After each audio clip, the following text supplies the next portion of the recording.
Hey everyone, welcome back to the channel. In this video, I'm going to be discussing the Wednesday Addams series that I just binge watched yesterday with my brother at midnight. Well, technically today. But before I get into it, I want to wish you all a happy Thanksgiving. Also, please subscribe to this channel if you haven't yet already.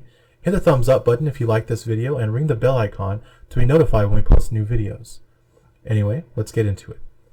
Well, today, actually yesterday, or it's hard to say, at midnight, let's just say that.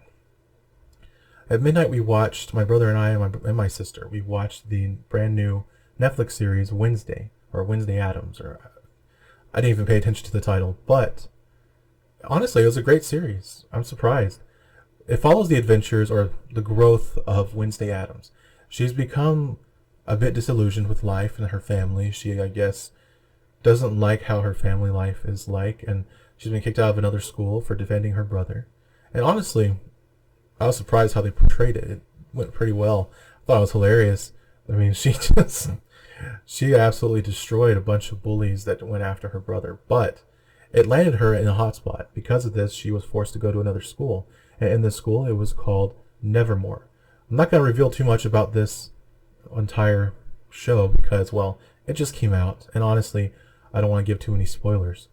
But throughout the show, she has many adventures full of hijinks and many different mysterious things happening all around her. You got threats from every corner, people who I guess just don't like her for who she is, but also she tends to push people away throughout the entire series. But when I was watching the show, I was surprised because of the fact that I expected it, like most shows, to be how they are today, very woke, very I don't know, just one-sided, I guess. Focused on one type of belief system, one type of ideology or just behavior. But I was surprised. It was just a very well-written show. Granted, there are elements that I don't like when they use words like the patriarchy and things like that. Or I'm a strong, independent female. Like, I get it. My mother is a strong, independent female. So is my sister. But the way they did it was correct. She was strong and independent. She didn't need anyone, but she did ask for help. She wasn't arrogant about it. Well, at times she was, but whenever she was arrogant, she would be humbled. And honestly, it's the best way to do it, because in life, even in real life, you will be humbled no matter what. Something's going to happen where you will face humility or be forced to be humbled in some way. And honestly, they wrote this very well. They tied it well. Like, it was all wrapped up in a perfect little bow. It was wrapped up. It just looked great. Well written, well-rounded show. The cast was fantastic. Granted, there are things that I was surprised by because, like I said, there are certain things I didn't like. I didn't like the casting they chose for Gomez, only because I'm used to the original, both the black and white series from back in the 60s or 50s. I'm not really sure when it came out. I watched it in reruns, so I didn't pay attention. I wasn't an avid fan, but I enjoyed it still. And I also watched the movies that everyone else watched growing up. Most people who know about Wednesday Addams, and it's the Wednesday Addams that's played by Christina Ricci and all that. But I liked Gomez in that movie, in that franchise or whatever. It was the Addams Family and Addams Family Values. In fact, I'm gonna watch Addams Family Values later today. But the funny part about the entire series is that even though I don't like that casting for Gomez, not even Fester either, the characters are still well written. They still feel original, comparably to the other versions of Gomez.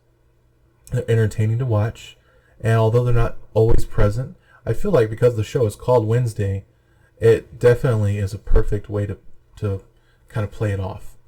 So you don't have to show them too frequently, and you get to really get immersed in the story of Wednesday Addams.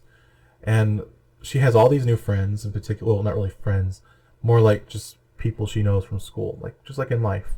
But she has a new roommate, and this roommate is basically the polar opposite of her. But they grow very close to each other. They're very just, I guess, sweet.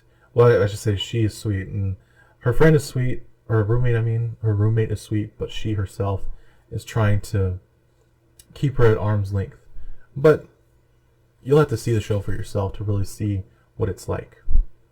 And I'm not the best judge on this show because of the fact that, well, I'm biased. I always enjoyed Wednesday Addams. I thought she was the funniest character in all of the Addams family.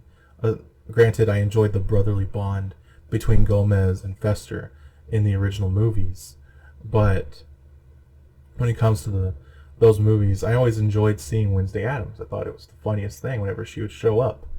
Everything she did, the antics that she got into. It was honestly the funniest thing I'd seen.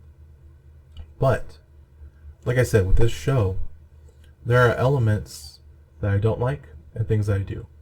The way they depict Wednesday Addams is she's honest, brutally honest generally.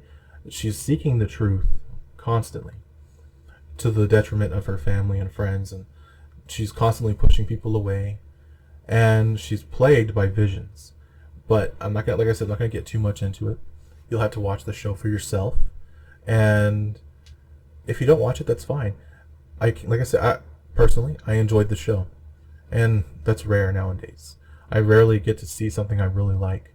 It's been a while, but I will say because of this, I've been allowed to work on many different projects artistically, and also just being able to spend time with family. But when it comes to this particular show, I had to watch it. It was definitely something I look forward to. But also, I was a little bit worried and weary of because of one reason. Most of the shows today have become very divisive, very one-sided, and very much focused on one ideology. Like I said, divisive. But this one, although it tried to, it didn't focus on that. It wasn't the primary element that was focused on throughout the show. And when they introduced characters that were male, they didn't fully belittle them. Granted, there are times they did, but it was written well so that it made sense. The characters weren't likable enough to actually care whether they were belittled or not too much. And granted, in life, everyone gets belittled, everyone gets bullied, and in the end, she herself, Wednesday Addams, gets humbled. And throughout, she gets humbled. So, throughout this series, you have to take it with a grain of salt. You can't just believe my word. You can't believe the word of everything you read online. Just watch the show for yourself. Be entertained or don't be. And personally, I am hoping that the next season, if there is one, that it is fun, entertaining, and that it continues where it left off, and that it does it well, and that it doesn't change its formula. If it does, then I'm hoping and praying that it goes toward the direction of the original, the original movies and shows. And it has more Easter eggs. I would hope that there's more Easter eggs of the original. But one thing I will also say that I was pleasantly surprised by was the role of Christina Ricci. And yes, she does in fact have an important role in this series. And I'm not going to discuss it further until you watch the show for yourself. Anyway, that's all that I have left to talk about in this video. Please hit the thumbs up button. And yeah, I had to do it. Hit the thumbs up button. And if you like this video, anyway, also be sure to subscribe and share with your friends. Well, that's all I have to talk about for today. Goodbye, and see you soon.